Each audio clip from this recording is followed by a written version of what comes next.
Let's start the session. So, good morning, students.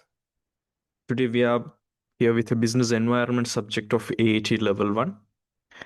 It's a very important subject because this is going to give you the core knowledge of the business topics. So, that's why I'm starting with this session. And also, it's more about a very theoretical as well as very practical subject in your AAT level 1. And we are focusing on the upcoming examination here and with a good vision, as well as this is our first class. I'm going to give you some insights about our vision. So our vision is going to be at least a minimum A passes from all the students, and just try for the pricing, right? There will be some hierarchy in your marks level. If you got more than 90 plus kind of marks, you will get a prize winner title. So we will aim for that 90 plus marks, right? But minimum, our target is going to be A pass, right? And my class is something like this. I'm not going to talk about unnecessary things in the class. We will 100% focus on our syllabuses and how we can tackle our examination papers and our examination strategies. And we will carry every minute with our vision of getting A passes, right? So that's how I have prepared our session. It's like a focused session. So within these few hours, you have to give you 100% of your attention, 100% of your hyper focus in this particular subject, and for my voice and for the screen, right? It's applicable for all the upcoming sessions as well, right? And business organization. So this is the title of the chapter.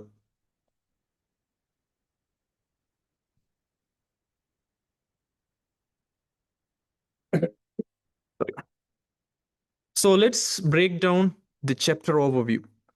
Before we dive into our first unit, let's understand the complete journey we will take together in this business organization chapter, and how much focus is each chapter is deserves, so we can understand it in a good manner. So chapter 1, that's all about business organization and related concept. As you know, I have labeled as 20% of your entire syllabus, business organization and related concepts. What this means, this is our foundation chapter, the most important building block of your business knowledge. So in this chapter, we will cover the fundamental concepts of what organizations and what businesses really are.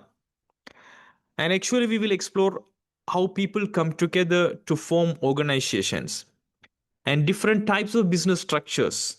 As you will learn sole proprietorships, partnerships, companies. So we will learn about different types of business structures in this particular unit, and some basic concept like needs, wants, markets, and customers, kind of related concepts. And why it is 20 percentage, this is like learning the, what you call, the alphabet before you reading the English, right? So you need these basics to understand everything else, right? You have to understand what a business is before he can or she can run his successful business, right? So that's what the chapter 1. And once we finish the chapter 1, we will move to the chapter 2, that is business environment and its effect on business organizations. This means understanding the world around the business and how the external factors influence the business success or failure. And in this chapter, we will study about internal and external factors as well, how it affecting the business, how government policies, competition, as well as social changes impact the business. And also, we will learn about SWOT analysis, environmental scanning, how we can understand our environment, like like that topics. So that is 10 percentage. right? And the chapter 3 is business support services. This is our largest chapter, 30% of your entire syllabus, the largest and the most important chapter. The 30% of your marks is here. All right, focusing on the essential services that will help business operate very smoothly. Why it is 30 percentage? Because the modern businesses, they can't run or survive without support services. In this we will explore about banking and financial services, and how insurance is protecting our businesses from some risks. And we will learn about transportation and logistics services, how we can reach our customers, right, through our products, how our products reach customers, like. And also we will learn about communication, how businesses stay connected with other people, right? So this chapter is like a, it's like a helpers that make business possible, right? you know just like how a cricket team needs coaches, right? Business support services, it's essential for each and every businesses. That is, it is 30 percentage. And after that we will move to the chapter 4, that is trade in the business organization. That is 10 percentage of your syllabus. It means we will learn about actual buying and selling activities from the, core business operations. We will cover domestic trade, international trade, and what are the distribution channels. It means how products move from the factory to the customers, from manufacturers to customers. And we will learn about e-commerce and modern trading methods, import, export, procedures, so much of things. Very interesting topic. And once we finish that chapter 4, we will move to chapter 5. That is, we will learn about the government support and business ethics and business social responsibility, like kind of topic CSR, corporate social responsibilities. It means how businesses interact with government and society also, and business responsibilities beyond just making profits. So the key topics I will cover here about government's role in business development. And when the day-to-day business operations are going, what is the business ethics we have to follow, and corporate social responsibility, and also sustainable business practices. So much of things. That is 10% of your syllabus. And chapter 6, it's about SMEs as a backbone of an economy. That is 5% of your syllabus. SMEs means small and medium enterprises. They are very crucial for Sri Lanka's economic development. We will cover here what qualifies as an SME. If we want to consider some business organization as an SME, what qualifies? How small businesses contribute to the economy, and what are the challenges and opportunities for SMEs, and what are the government supports available for small businesses, right? We will learn about this in chapter 6. And once we move to chapter 7, that is contribution of entrepreneurship, that is your 10% of your syllabus. Here we will understand the role of entrepreneurs in creating new businesses and how they are driving economic innovation. Here we will explore topics about what makes someone called entrepreneur, and how entrepreneurs identify opportunities, and the entrepreneurial process, and the success stories also. I will tell some success stories from real life of Sri Lanka, right? And once we move to chapter 8, that is all about finance market in Sri Lanka. That is 5% of your entire syllabus. We will understand Sri Lanka's financial system, and how businesses access the funding and also the investment opportunities. Normally we will explore about CSC. It means Colombo Stock Exchange, banking systems, capital markets, and what are the investment opportunities in Sri Lanka. These topics, right? And we will cover past papers, each topic or each chapter. Once I covered, or I felt okay, for this particular chapter 1 we have covered some topics, so then we will do the past papers. Actually I will track each and every past paper, students. For example, my style is something like this.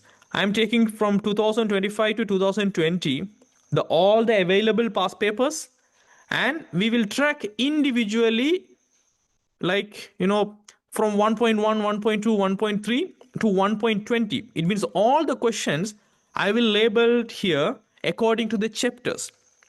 So we will cover, once we finish the chapters, the chapter 1 questions and chapter 2 questions from each and every topic.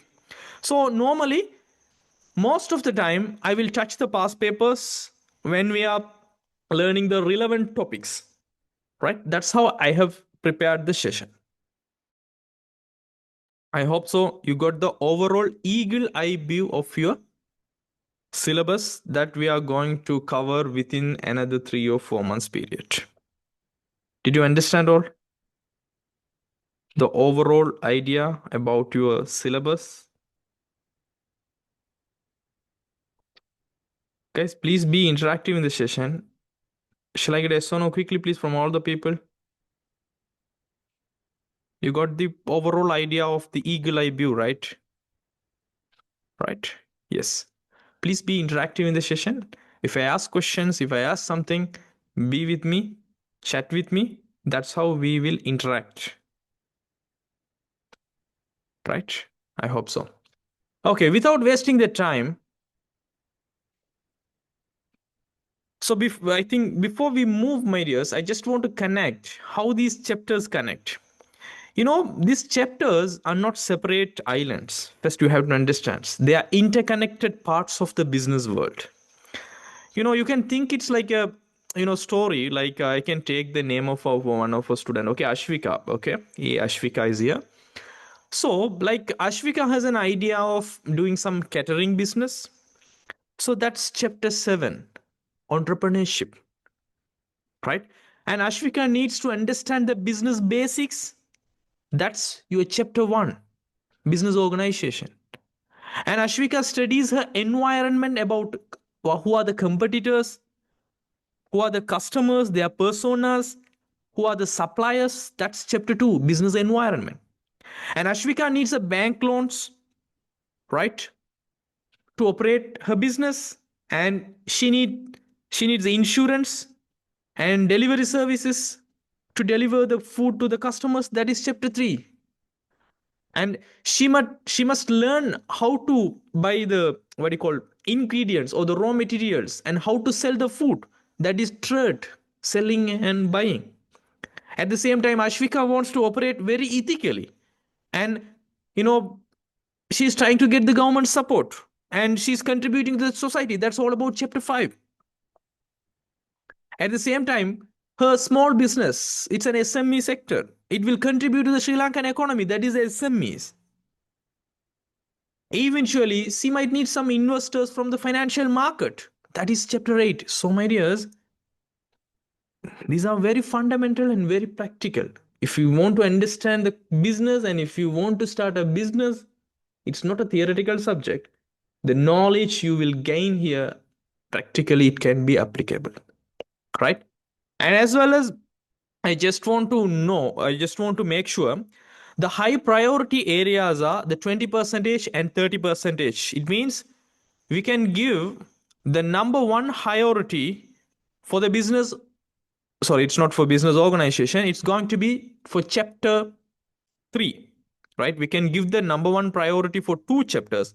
That is business support services, as well as the 20%. This is also the number one priority. So if we are going to rank the number one priority for these chapters, because we will have so much of questions here, almost 30% plus 20%, that is 50. It means you can gain 50 marks just only learn these 2 topics. So that's what I'm giving number one priority. And the medium priority, it means the second priorities are like, we can say for these 10% items, right? We can give the 10% items.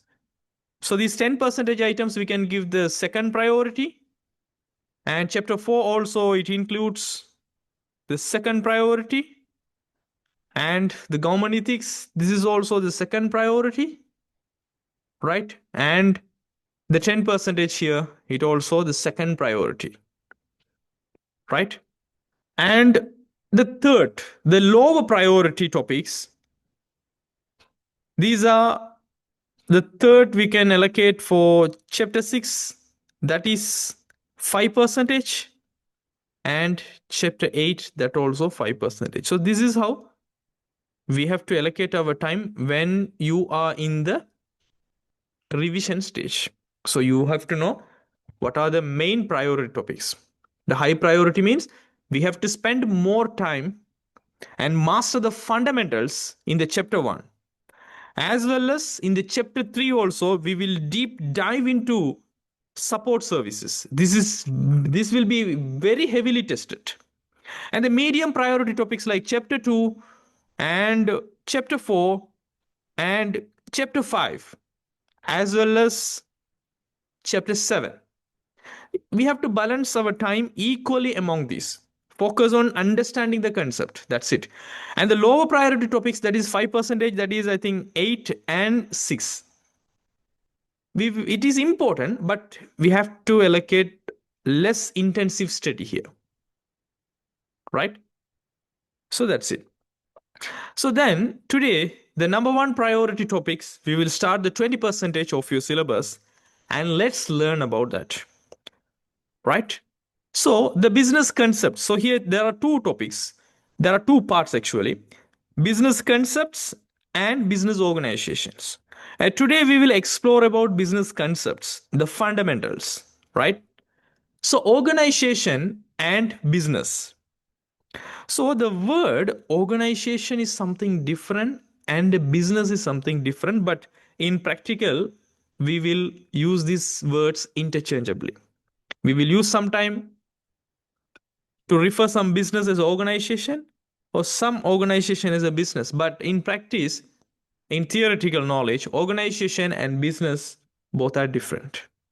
So let's learn about the definition of organization, then we will learn about the definition of business, right? So first, organization.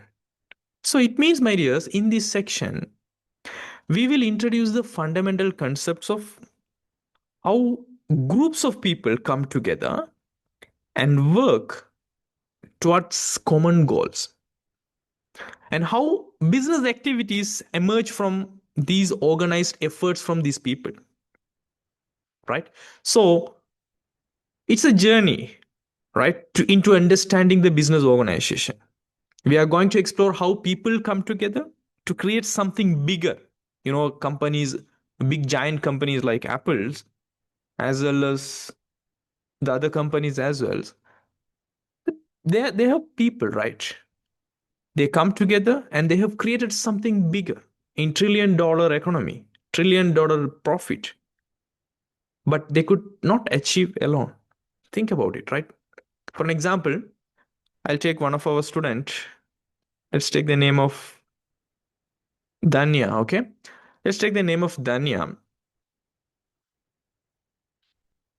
So imagine Danya wants to start a small restaurant in Colombo area, and she can't do everything by himself. She needs some other students like Azam, okay? Azam help for her restaurant business, for cooking, and also other people like Ayash to manage the accounts and Zainab to serve the customers. This is the beginning of what we call an organization, because it's organized, right?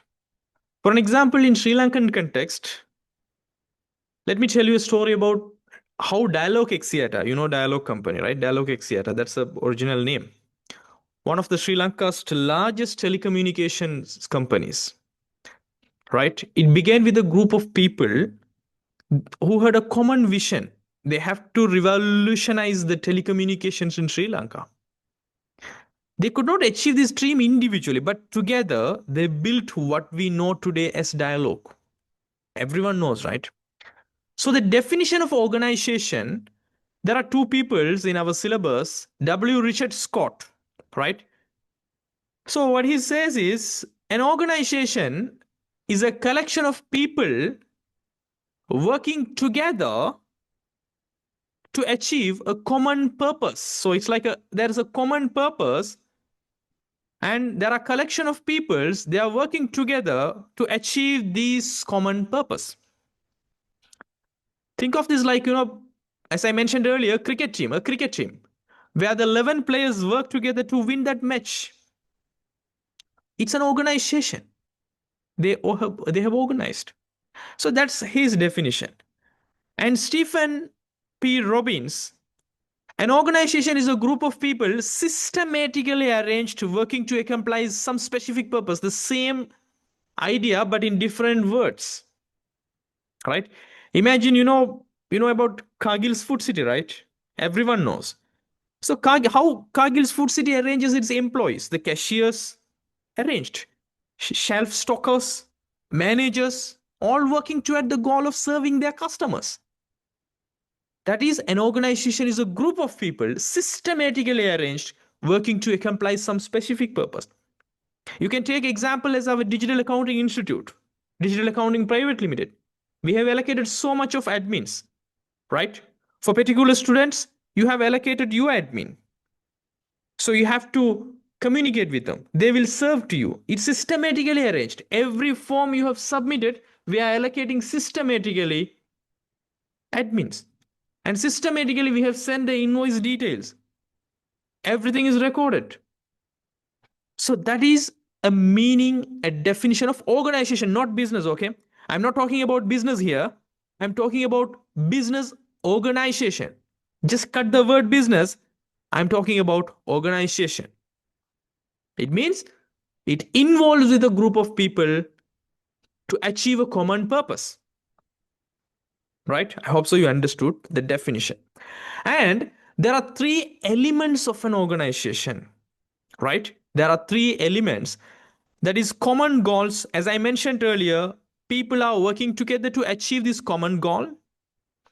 As well as the second element is the group of people, right? We will have hierarchy.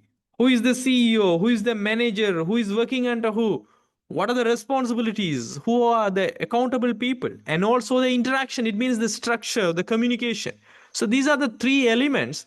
Normally it will be tested. So you have to know in organization, not about business. In organization, there are three elements: group of people, common goals, and interaction. So group of people means you need more than one person to make an organization. If you consider your efforts as an organization, you must have at least more than one person. Then only we can consider that is as an organization. For example, you and your friends started a business in candy. You have formed a group, working together. So there are group of people. At the same time, there should be a common goal. Everyone in that organization, they works toward the same target. For example, you know about Aban's company, right? At Aban's, everyone works towards the goal of providing kind of quality electronic products to Sri Lankan families. That's their goal. There are hundreds of thousands of people are working together all over the Sri Lanka. That's their common goal. So there should be a group of people with a common goals, and there should be interaction. It means the people must communicate and coordinate with each other. In a restaurant, the waiter must tell the chef what customers ordered. Then only the chef know, right? And also the chef is ready with the food. He has to inform to the waiter. So that's communication, the interaction, the positions, right?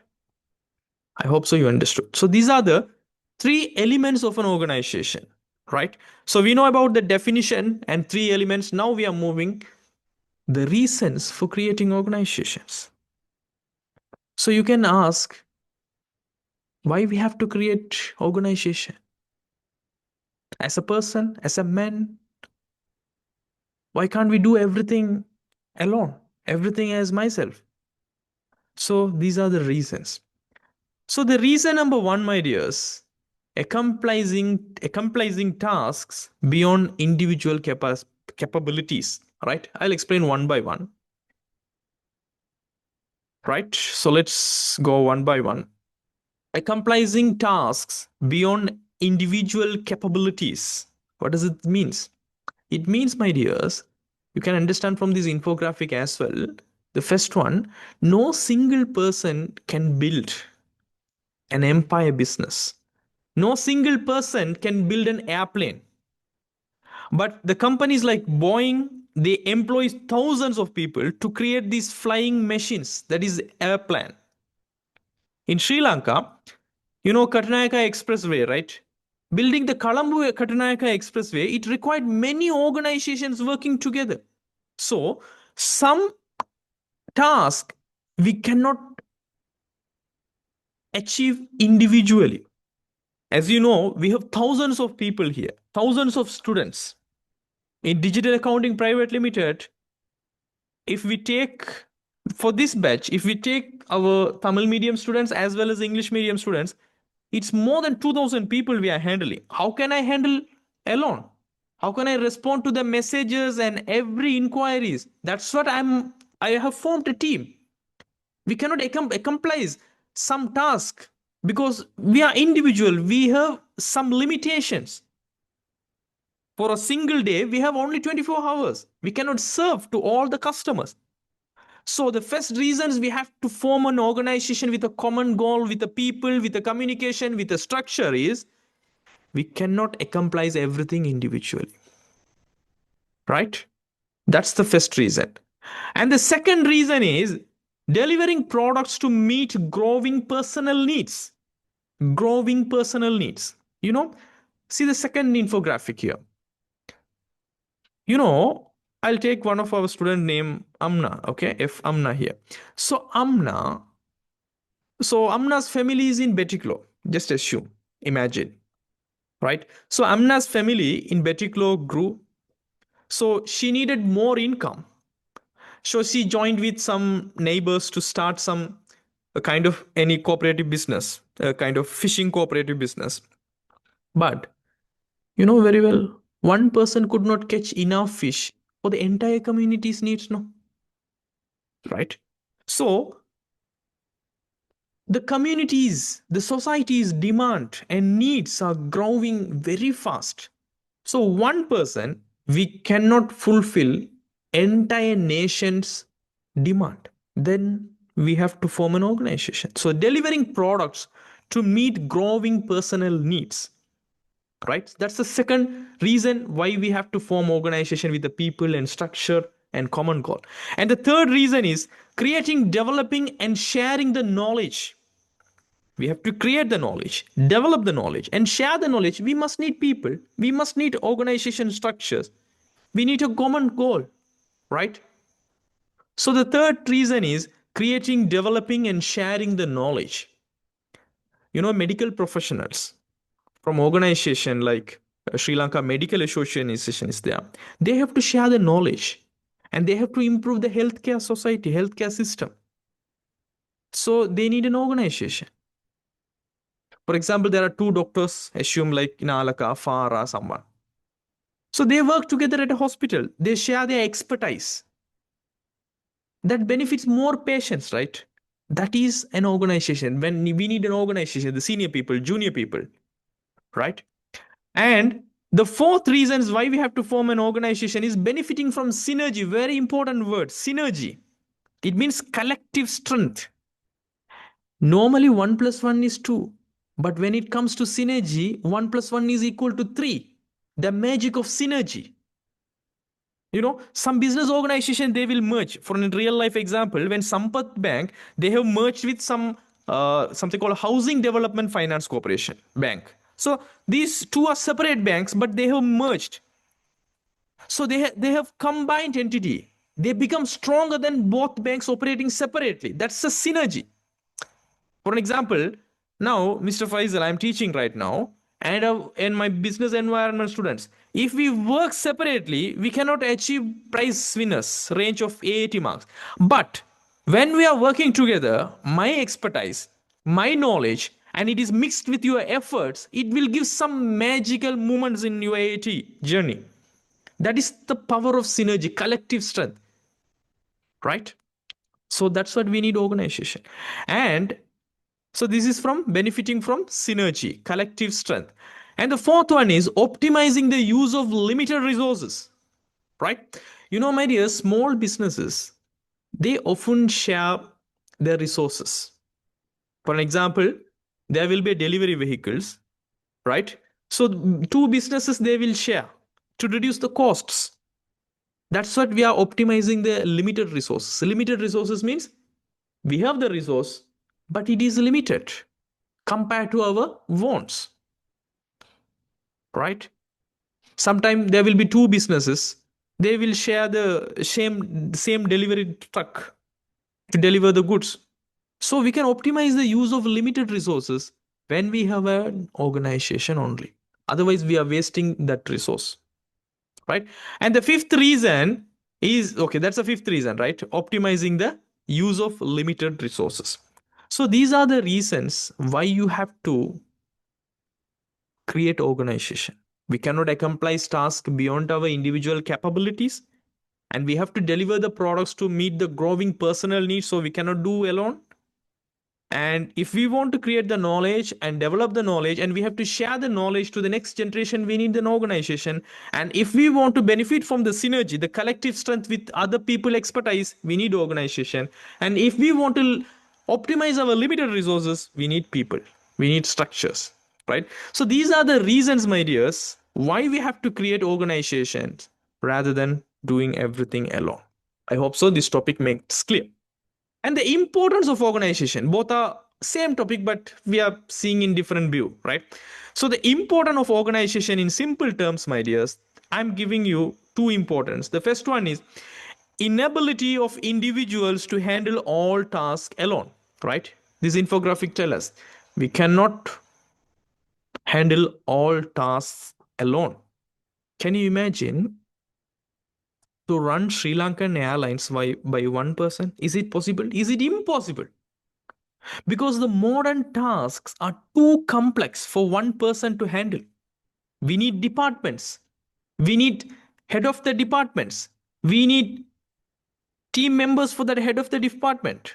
Like that, we need a department like production department, marketing department, finance department, HR department, operations department. So we cannot individually handle all tasks alone. That's what we are creating organizational structures, right? So that's the very important importance of organization, right?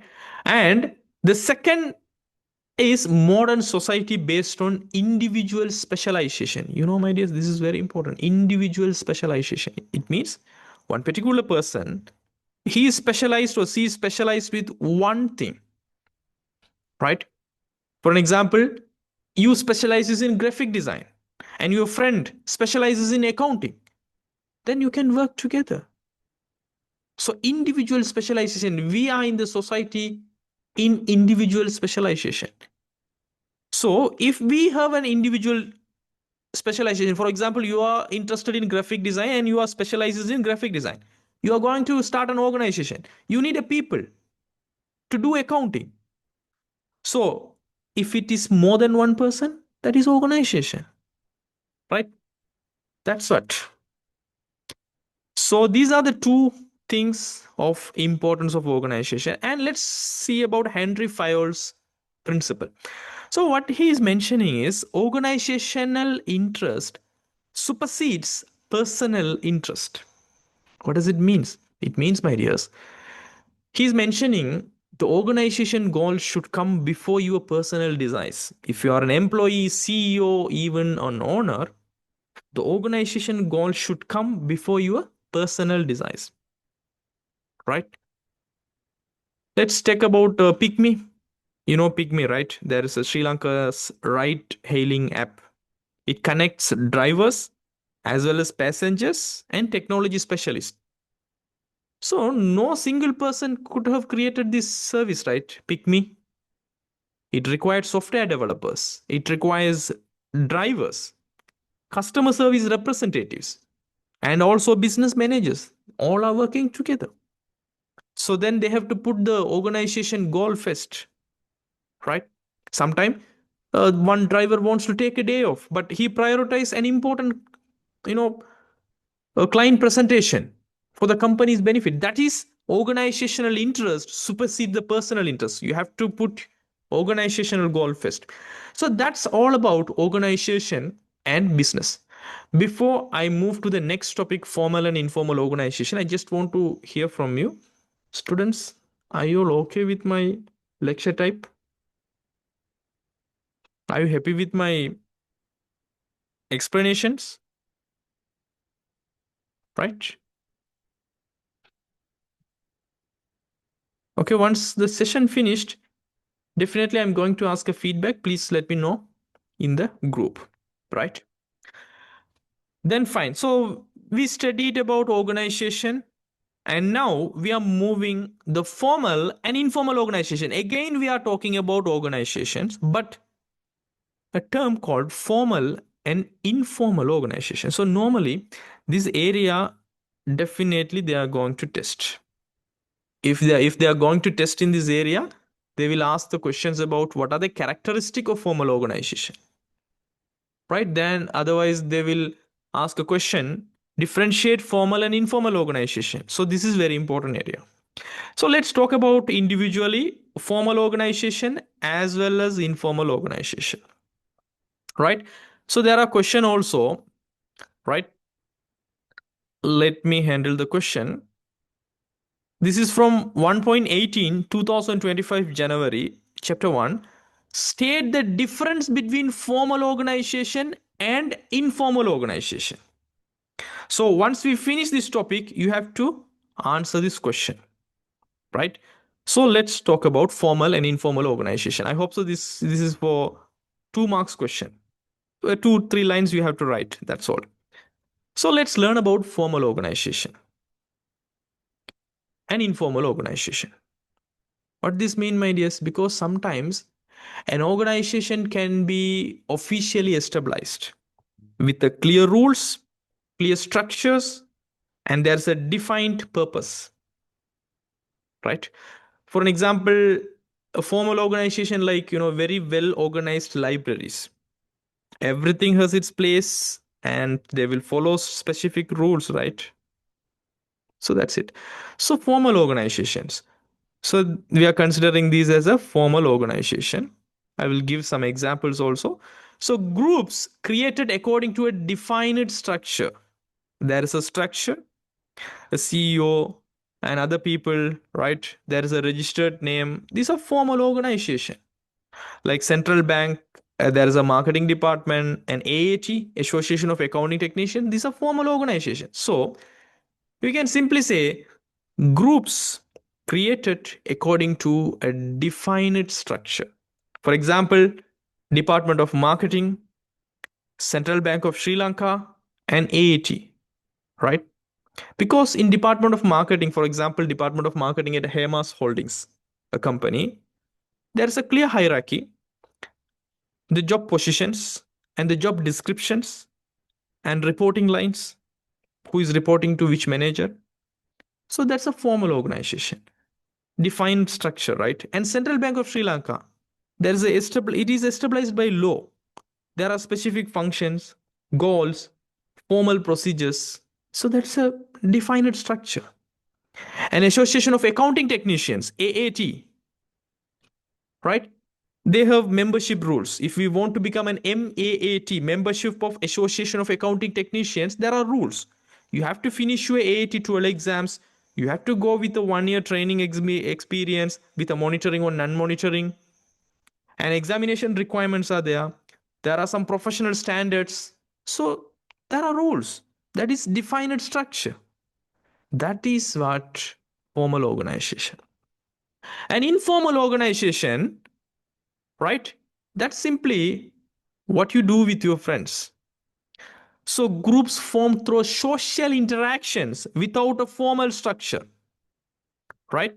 So groups formed through social interactions without formal structure. So what this means? It means these are groups from naturally without official rules, usually based on our friendships, our common interest. You have a Facebook group with the buying and selling of mobile phones. You're joining. That's an informal organization. right? You have four friends, you have started some WhatsApp groups. That's an informal organization, right? So informal organizations are like groups of friends who naturally come together, right? There's no formal structures like that, and can exist within the formal organization. This is very important point, right? What does it means? Even if you are working in a formal organization like central bank or AAT, within your friends group, you can have some sort of WhatsApp groups, right? So can exist within the formal organization, right? For an example, for the formal informal organization like group of friends, you meet every Friday after the Juma prayers to discuss some business ideas. So your group of friends is informal organization. You have some Facebook chat group or WhatsApp group, right? That's it. Even for an example like Brandix, companies like Brandix, that's a formal organization, right? They have structures, they have employees from different departments, so they often form some sort of informal cricket teams. That is informal. Even within the formal organization, they can have some informal organization also. So like as I mentioned earlier, employees from different departments, they often form informed cricket teams. So these teams are not officially recognized by the company, but they help to build relationship and improve the workplace, right? So both formal and informal organizations, they exist in every workplace, right? So the examples are here. A group of friends. Just remove this Tamil text. That's I have prepared for Tamil medium students. So group of friends and Facebook chat group. These are the examples, right? So that is informal organization. So I hope so you know about it. So now you can answer to this question, right? State the difference between formal and informal organization. One word. Formal organization means there will be defined structure, rules, clear hierarchy, reporting lines. An informal organization, there is no defined structure or rules. And also, you can give some examples. Formal organization, central bank, AAT, marketing department. Formal, informal organization, Facebook groups, right? Group of friends, WhatsApp groups. Simple. So let's see the answer. Formal organization has structured rules and procedures. Informal organization relies on personal relationships and networks, whereas as informal organization is a group of people that are created as a result of the social functioning of individual, or it is created without a formal structure. Just mention what I taught you, right? You don't need to write paragraphs, just mention what I'm teaching. Formal organization, simple term to define defined structure. Informal organization, there is no defined structure. That's more than enough to gain full marks, right? So we have done with this question 1.8. Very important area. You will have questions in one formal and informal organization. And let's talk about business and its characteristic. Now we are learning about organization. Now we are coming for the term business, right? Both are separate and different. Now we will learn about business and what are the characteristics of business. So let me introduce the business, the term business, right? You know, my dears, as I mentioned earlier, individuals engages in businesses to satisfy daily needs. What does means business? Business activities are all around us in our daily lives. And also we interact with the businesses very constantly without even we are realizing it's a business. So business is everywhere in our daily lives, right? So individuals engage in business to satisfy the daily needs. For example, right? Let me take everyday examples of business activities. The first one is, SLT, right? The telecommunication services. They are providing fiber connections, and Mobitel is also connected with SLT. They are doing internet services, right? So SLT provides communication services, right? For an example, Fatima is there. Fatima calls her grandmother in Jaffna. She's using SLT's business services, right? So that is an everyday example. We are using that. That's a business. And you know iChannel, right? iChannel, Netra, Vasantam TV, Shakti TV. There are a lot of channels. So iChannel broadcast entertainment programs. We are engaging with them, right? In daily life. When families get us to watch Sirasa Lakshapati, they are consuming entertainment business without knowing that. And also, Somasiri sells vegetables at Sunday fair. Some markets it's operating only on Sundays, weekend markets. So this is a simple but very perfect example of our local business, right? We are going buying vegetables. We are interacting with a business. And Apple launches iPhone 11, right? Let's take about this is now iPhone 16 period, right? iPhone launches iPhone 16 or iPhone 17. It's an international business. Even it is affecting Sri Lankan consumers in Sri Lanka, right? That's a business activity. And Winmal conducts tuition classes for all our students. So that's the person Vimal conducts tuition classes for all our students. Educational service as a business. Now I'm conducting you AAT business environment class. It's an educational service as a business because it's very common in Sri Lankan culture, right? Educational service. So these are the everyday examples. So individuals, we are engaged in business to satisfy our daily needs, right? As I mentioned earlier here, this is the infographics. SLTs provides communication service, right? We are buying Somasiri sells vegetables at Sunday fair. Apple iPhones launches. Vimal conducts the tuition classes, right? So every day we are engaging with businesses without realizing it. You know, so simply, what does it means by business? The activities that is fulfill the human wants, right? Just think about one of our student name here. What do you call Kumaran? Okay, G Kumaran is here.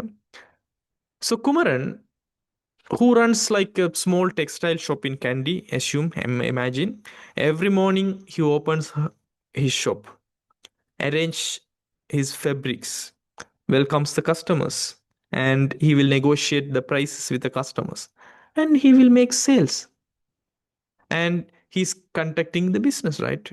So his success depends on understanding what his customers want and providing it at the right price. So that's business. So let's come to definition of business.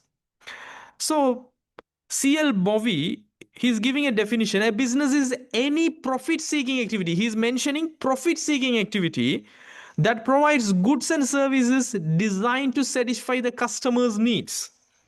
That's his definition. And Lewis Henry, he is mentioning human activity focused on the acquisition of wealth through the purchase and the sale of goods. So, two different persons. The first person, CL Bowie, is mentioning a business is any profit seeking activity that provides goods and services designed to satisfy the customer's needs. What it means? The key point is here, he's mentioning about profit seeking. He's mentioning about profit seeking. And also satisfy the customer's needs. So the key point he is trying to mention is a business with profit seeking plus customer satisfaction, right? That's his point. For example, one student runs his mobile phone to repair the shop, right? Repair the mobile, runs his mobile phone, right? Mobile to repair shop. He seeks some sort of profit while solving the customer's problem. That's what he's mentioning. So profit seeking activity with a customer satisfaction. And Lewis Henry, human activity focused on the acquisition of wealth through the purchase and sales of goods. The key point is what? Creating wealth here. Creating wealth through the purchase and sale of goods. The key point is creating wealth through buying and selling. Sometimes you will do import businesses in peta market, right? You will buy goods from overseas and sells them locally for profit. That's all about creating wealth, right? So that's their business definitions. So just for sake of knowing, and let's move to very important, the core concepts of business, right? So the core concepts, the heart of business, right? It involves three activities, my dears. The first activity is there will be economic activity. It involving production, distribution, as well as marketing, right? You have to produce, you have to distribute, and you have to market. So these are the one of the core activity. We can mention these as economic activity. The production, distribution, marketing, we can refer in one word, economic activity. So production means what, my dears? Production means making goods. You know Maliban company, Maliban biscuits, right? How Maliban products the biscuits. They are factories. That's production. And distribution means getting the goods to the customers, right? You have to have a delivery trucks, right, to distribute your Maliban biscuits. And marketing, we have to tell people about our products, advertisements on TV, right? These are something referred as economic activity. That's one of the core business activity every business will do. And the second one is centered on meeting human needs through value addition and distribution. It means taking raw materials and making them more useful. That is value addition. Example, carpenter, right? Carpenter takes the wood and creates some beautiful furniture, right? Value addition. Every business will value. They will take the raw materials, they will do some value addition and the final product with a high price. And they will use their limited resources to fulfill the unlimited human needs, right? Let's put it not human needs, human wants, because wants are unlimited, right? Uses limited resources to fulfill the unlimited human wants. We have limited money, we have limited time, we have limited materials. Our resources are limited always when we are comparing to our wants. But people want many things. We need more, you know, wants. So businesses, they will try to use the resources efficiently, what they have, and to satisfy as many needs as possible, as many wants as possible, right? Keel supermarkets, right? Consider how Keel supermarket converts their raw vegetables from the farmers into neatly very packaged, cleaned products in their air conditioned stores. They add value by cleaning them, packaging them, and providing into the convenient shopping experience in the Keel supermarket with a massive car parking. Even they have introduced EV, electronic vehicle charging. You cannot see Keel supermarket without car parking because they want the customers, the rich customers. So they will buy more. But you can see Cargills Food City without car parking. So that's their marketing, right? That's how they are utilizing the limited resources. So always businesses, they will try to use their resources very efficiently, right? That's something called value addition, right? And these are the core concept of business. So every business, they will engage in economic activity. They will do value addition. They will use the limited resources. Actually, we can highlight this word, limited resources, right? They will use the limited resources. So these are the core concepts or core business activities. And let's move to the funding for business activities. How a business can get the money. So funding for business activities, it's from member contributions like owners or the partners, sometimes with the donations, sometimes with the government. So these are the funding sources, right? Like where business get the money they need to start and operate. Businesses need money to operate, right? And they can get it from various sources. The first source is member contributions. For an example, two friends, they pooled their savings to start some restaurant. So that is member contribution. So each member is contributed like 100,000 to start their business. So that's how a business can get money. And also from various donations, like from local and also foreign, like, NGOs, non-governmental organization. They often receive donations and donations to fund their activities, right? International organizations sometimes fund some local businesses. And the third one is from government funding, small business loans from Bank of Ceylon. That is government funding because Bank of Ceylon is government's bank. Sometimes for agricultural businesses, business can receive some grants, subsidies, right? Sometimes government can promote your export business, right? Export promotion funding. So these are the three sources you can get funding for your business. And let's move to the evaluation of business activities, how a business evolved. It's very interesting, right? Early self sufficient, it means the direct production methods. And we have shifted to barter systems, it means exchanging goods for goods. And now we are in the development of banking, insurance, warehousing to facilitate our trade. So we can have three evaluation. The first one is early self-sufficient or direct production method, as you know in the first picture. It means, families, they have produced everything they needed themselves. For an example, your grandmother is there. So he grew rice, vegetables, and he raised, chickens for her family. That's what it started. Self-sufficient.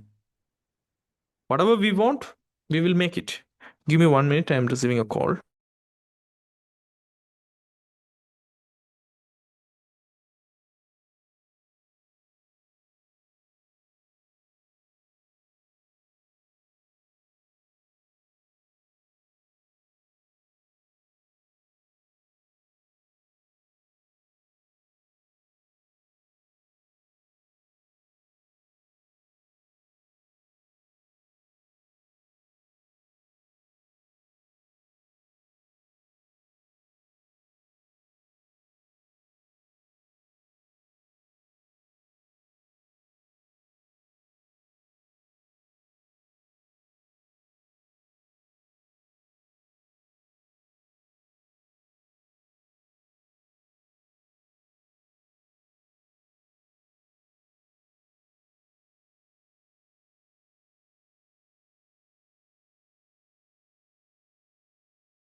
Right.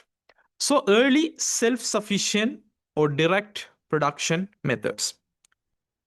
So we will satisfy our needs ourselves, right? And the emergence of barter system, this is the second revolution of business, barter system. So self-sufficient to barter system. What does it mean? It means, you know, people became good at very specific things. For example, fishermen, they traded their fish for the rice with a farmer, right? The coastal areas of Negombo site, they're trading the fish for the vegetables from Norelia because Norelia, it specializes for vegetables. Negombo area, it good with fishing, right? So the goods for the goods. And now we are in an era of banking, insurance, warehousing. There are so much of support services, right? Because the third one, this is our era right now. You know, Third became complex. We need supporting services. Banks provide safe storage for money. Insurance protected us against losses and risk.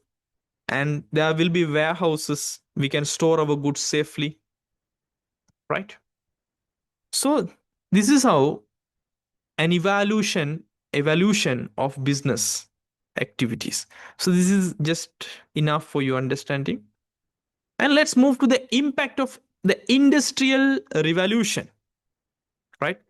So you know about industrial revolution, right? How the industrial revolution is completely changed the way business is conducted, moving from some home based production to organized factory systems. You know, before the textiles, they made at home on handlooms, right? Handlooms items. But now, after the industrial revolution, it means we have so much of machines, so much of automations, so much of factories with robots, like industrial revolution. So nowadays, large textile factories with many machines. So shift from home-based production to organized factory systems. That's the impact of the industrial revolution. And also move from labor intensive to capital intensive production. As you know, before industrial revolution came, many workers they are doing the task by hand. But now fewer workers operating expensive machines, right? There are expensive machines, but few workers. That's the impact of industrial revolution. Labor intensive, move to capital intensive, and use of machinery and power tools replacing hand tools. You know, hand operated tools are now replaced by system and electric machines. And large scale industrialization and specialization of labor. Nowadays, workers they become specializes in one specific task.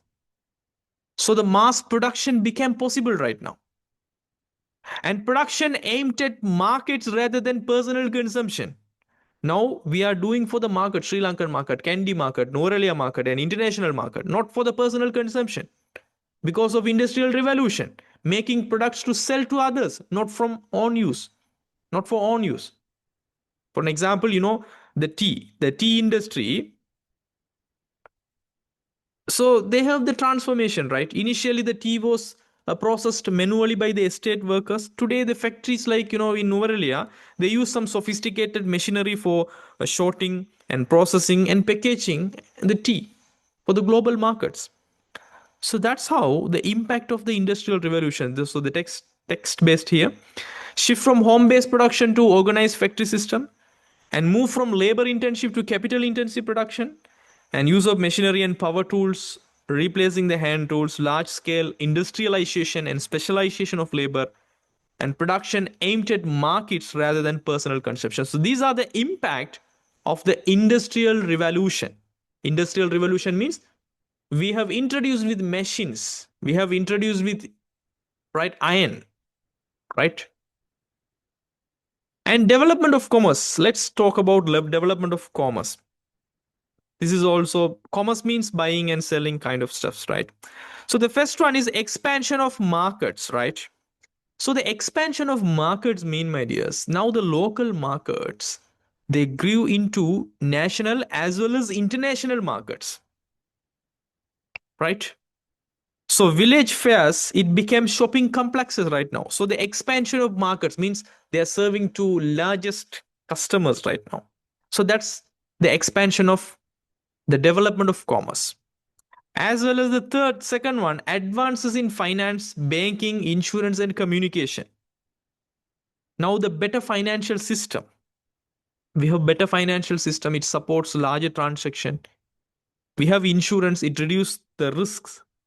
And we have improved communication nowadays. Sri Lanka is receiving Starlink services. In digital accounting, we are using Starlink internet right now, right? So that is the advances in development of commerce, right? And the third one, improved transportation systems like roads, railways, waterways, right? You know, the Southern Expressway. It reduced the travel time from Colombo to Galle. And also the port of Colombo, it became the major hub connecting the east and west. And the third one is local trading expanded into international trade. You know, Sri Lankan cinnamon now sold worldwide. There's a huge demand for cinnamon in Sri Lanka. And local businesses become global players. You know about Haley's, right? There's a company called Haley's Group. They have started a small trading company. in the colonial Sri Lanka. Through improved transportation, communication, they have expanded internationally, and now they operate in multiple countries across different industries. So that's how the development of commerce is right now in Sri Lanka. And what are the influence of information and communication technology? It means ICT. The influence of information and communication technology in business. Let's talk about one by one shortly. The first one is marketplace transforming into digital market space.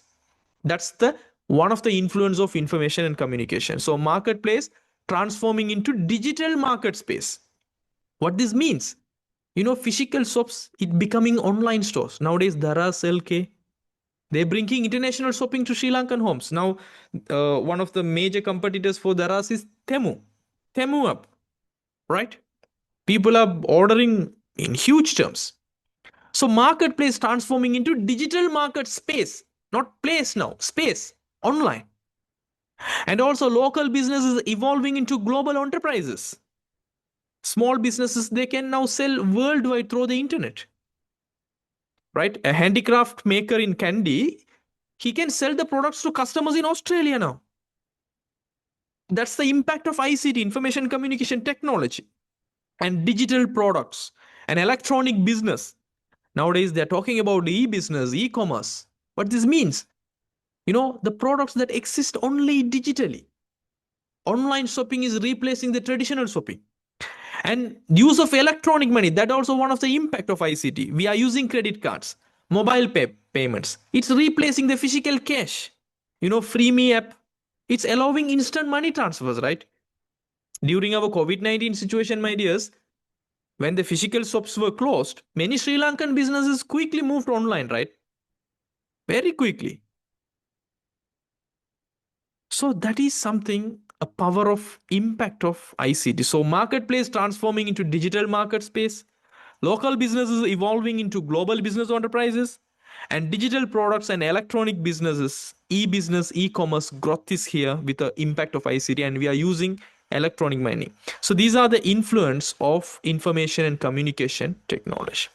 And let's talk about digital products. What this means, digital products are like electronic books, e-books, Kindle, Amazon Kindle. There's an app called Kindle.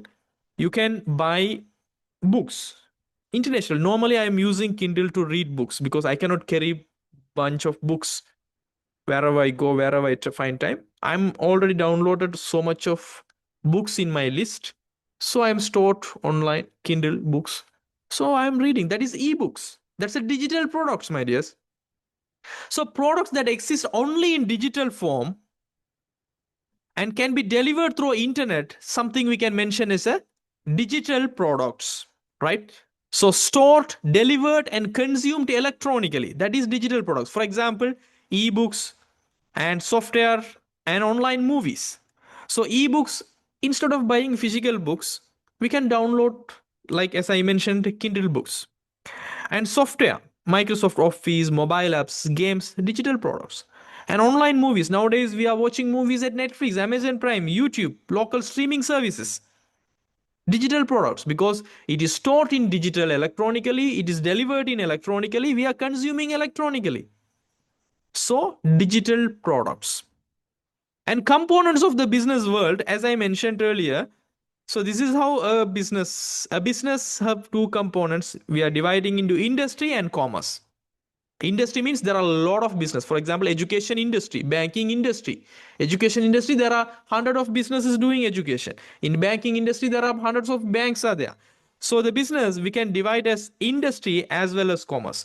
Commerce means there will be trade and supportive services. Trade means buying and selling, and supporting services means, as I mentioned earlier, businesses are using insurance, transportations, communications. That is right. Very simply, we can understand. We are not going to very deeply because it's not A level commerce, right? So these are the businesses and some kind of understanding of their characteristics, right? Now we are moving to the characteristics of a formal business. This is also one of the very important areas, students. When it comes to questions, these two topics is very important. The first one is, I'll mention this topic, right? I can put this very important. right? For this one, formal and informal organization. This is important exam area. And the characteristics of formal business, right? These two are very important for your examination purpose, right? They will test this question. Even we have questions, you can see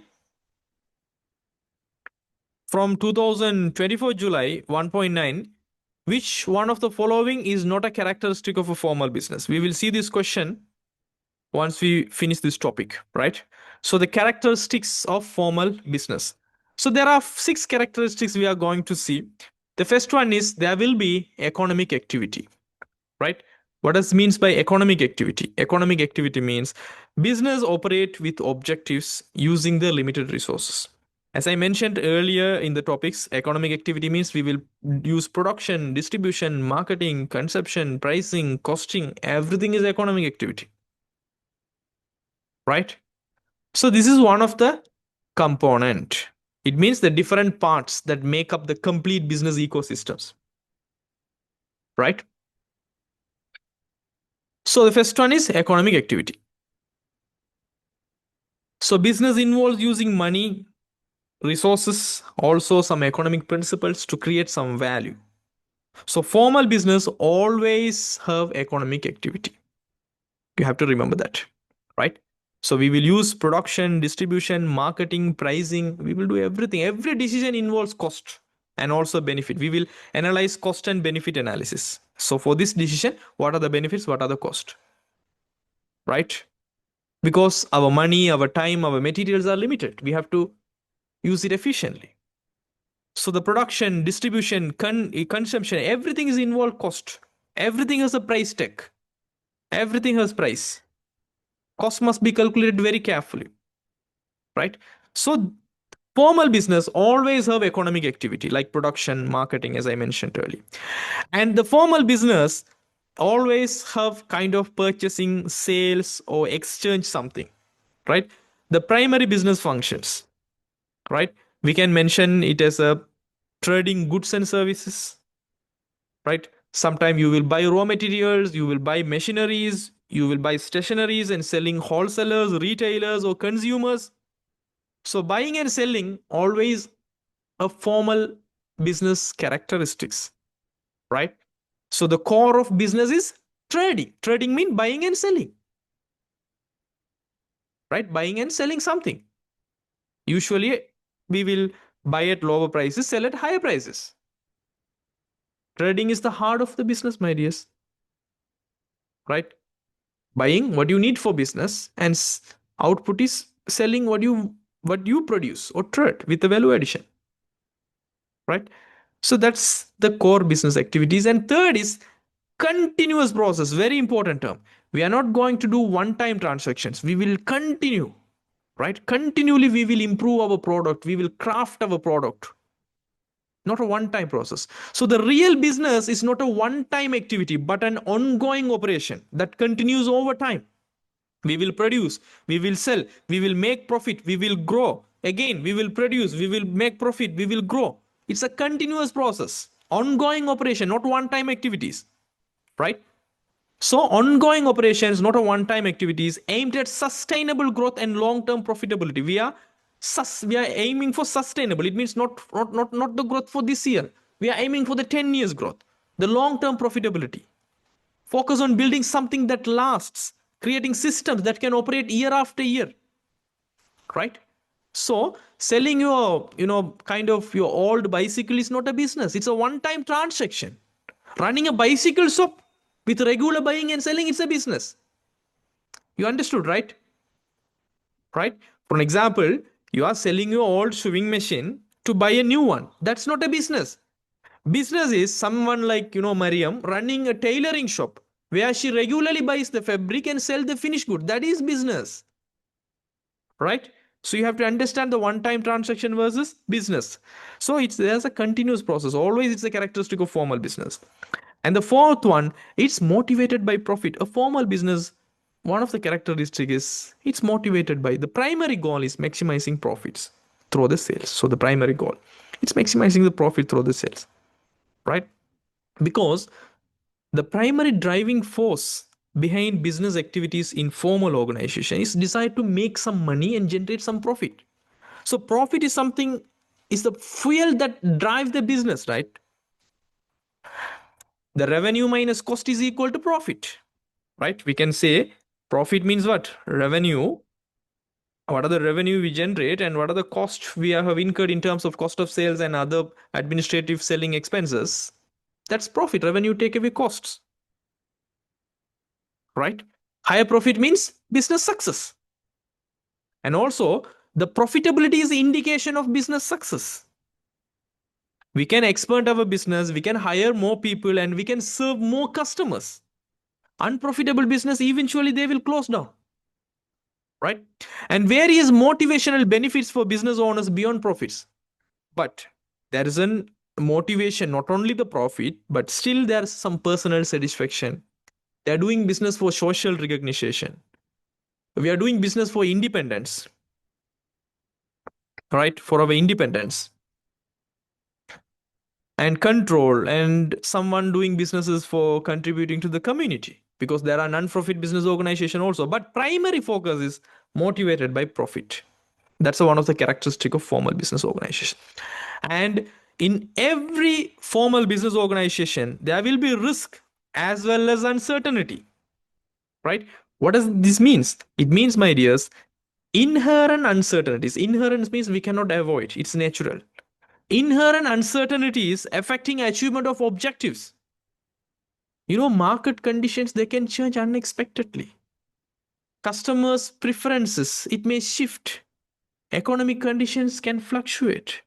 So always there will be some inherent uncertainties we cannot avoid. It's a natural of business, right? We can highlight that word, inherent uncertainties. And risks arising from internal task and macro environment factors. We will learn about this internal environment, external environment, task environment, macro environment in our business environment chapters. But simply you have to know there are different types of business environment. We are having risks. Internal risk means employee problems, machine breakdowns within the business organization. Those are internal risk. And task environments, our competition, our supplier issues, customers compliance, that's task environment. And macro environment in the sense like government policy changes, some natural disasters are coming. So that is always a formal organization will have risk, and we have to manage that risk, right, for our business community. So we will take insurance for some risk, for natural disasters, so some fire incident, we will take some insurance, right? So always formal business organization have risk as well as uncertainty, and they are the creation of wants, creativity. Always a successful business don't just satisfy the existing needs, they create new wants and desires in customers, right? My dears, businesses always creates wants. Before iPhone, there is no preference or there is no want to buy iPhone. But when the iPhone come, we want iPhone. So the Apple company create that want. So innovation required to adapt to changing the business, adapt to changing business environments. Businesses must constantly evolve. There will be new products and services. They will create new markets. So we have to be innovative. Businesses create and provide products or services based on customer demand. We have to understand what the customers want, right? Sometimes creating demand for things customers didn't know they wanted. We have to create the demand and determines consumers' needs, production methods, and timing. This is creativity. We are going to create the customer's wants, right? We have to decide when to launch the products, how to produce efficiently, what customers really need. That's the creation of wants. Always, these are the characteristic of formal business organization. So, my dears, I'll check the question here. Now you have to answer for this 1.9 2024 July questions. Which one of the following is not a characteristic of a formal business? What's your answer? Not a characteristic of a formal business, okay? Being an economic activity, there is no uncertainty. There is a purchase, sale, or exchange motivated by profit. What's your answer? Not a characteristic of a formal business. I want an answer from all the people. Please put me the number of your answer in the chat box. Anish, Aisha, Ayash, Ayub, Azam, Amna, Rahmat, Kifla, Kumaran, Halina, Haliba, Ilma, Shamini, Minfa, Azan, Arshat, Imad, Purvajitan, Prabhash, Shubhikshana, Sindhu, Suresh Kumar, Archana, Rakavi, Zainab Fahir, Zaki, Umain. What's the answer? Simply, as you all of you are mentioning, it's second one, right? There is no uncertainty, no. Always there will be risk and uncertainty. So the answer is going to be not a characteristic, is going to be the second one, right? The second one is the answer, right? We have done that question. Very simple. So these are the characteristic of formal organizations. And now we have to explore the concepts related with the business. I think for today's session, I think it's enough. And next session, we will discuss 13 concepts: the needs, wants, and demand, and exchange, transaction, consumer and customers, consumer value, customer satisfaction, right? Business resources and production. What's the difference between production and product durability, and consumer goods, business goods, industrialized goods, and what does it mean market, business prospects, and strategy. So these are the things we will discuss in the next class, and after that we will move to business organization. Hopefully I will finish entire chapters within 2-3 classes. Okay, this 20% means I just want 3 or 4 days of class. That's how I will prepare everything in our very focused manner. So thank you all for the time, and thank you for being in the class, and let's see all of you in the next classes. And please let me know your feedback. How was this class? Right? I must know that. And see all of you in the next classes. Have a great day. Thank you. Bye. See you.